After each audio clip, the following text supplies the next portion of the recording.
Hello, in this video I'm gonna show you top 5 Google Assistant commands on Oukitel WP50. You can ask Google Assistant different things, but I'm gonna show you top 5 to give you an idea of what you can ask it.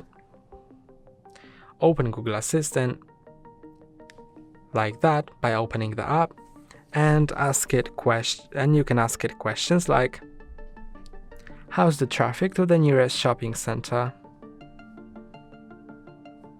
There's heavy traffic on the way to Galeria Krakowska, so it should take 8 minutes.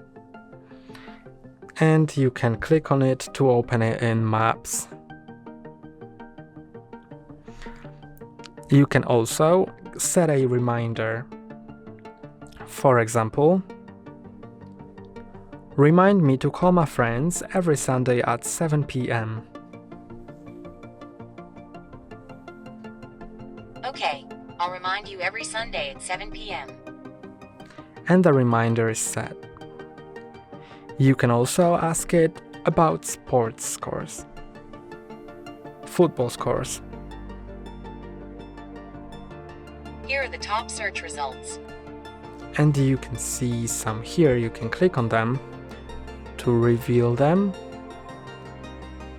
and you can see them here. Then you can, for example, find some places nearby, find cinemas nearby. I found a few places near you. The first one is Cinema City. The second one is Cinema Under the Rams. The third one is Agravka Cinema. And you can click on them to see more information about them. And the last Google Assistant command is about converting units. How many kilometers in a mile? 1 mile is 1.609 kilometers. And that's all for today. Don't forget to like and subscribe. See you next time.